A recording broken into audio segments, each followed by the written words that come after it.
رشوت به دا اغسته، غلا به د کوله، پردې فټې د نیولو، شاملات د نیولو، پولې به د والې، د بجلۍ غلا به د کوله، هره ګناه.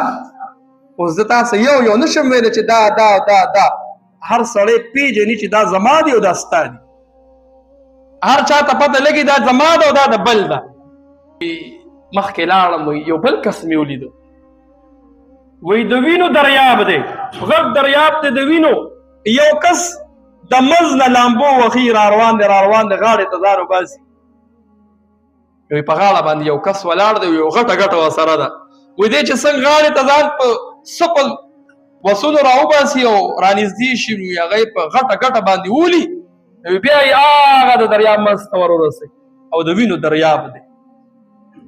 رسول الله مبارک وایي زه ډېر حیران وم. ما جبریل ته وی چې جبریل دا کوم مخلوق دی، دا څوک دی؟ دا دله عذاب ولې ورکوي؟ وایي ما ته جبریل وی چې دا هغه خلک دي چې په دنیا کې دې خلکو حرام خوري کوله. په دنیا کې څه کول؟ حرام یې خوړل.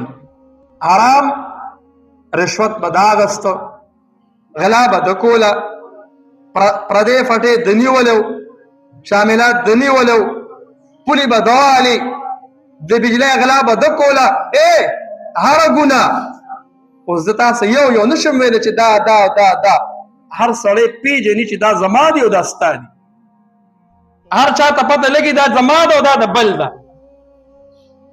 مخکې د اصلاحي جرګې صدر هغه اعلان کړو چې شاملات د خلک پرېږدي او بس دوی ته یې درخواست کو چې دوی دې پرېږدي او دا پردي حقونه دې پرېږدي، دې کې د کونډو حصې دي او دې کې د یتیمانانو حصې دي. لیاقت علي خان له رورې په یو ښکلی میسج کړو ګروپ کې، وایي دا هغه زمانه نه ده، وایي چې دوی به په خپل سمې تاله راشي چې دا ما سره پردی ده او دا والې زما نه ماته اخلاص کوي. ای خو یار څه زما میم زرما ورڅه زما ورڅه ځان له راړي.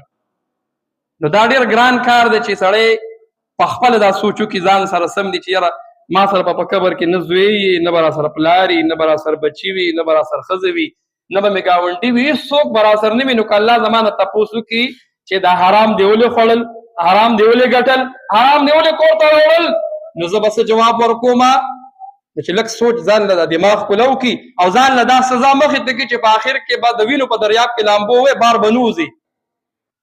نو به دا ډېر اسانه شي چې پردی حق ځان نه لرې کړي، دا والې زما ده.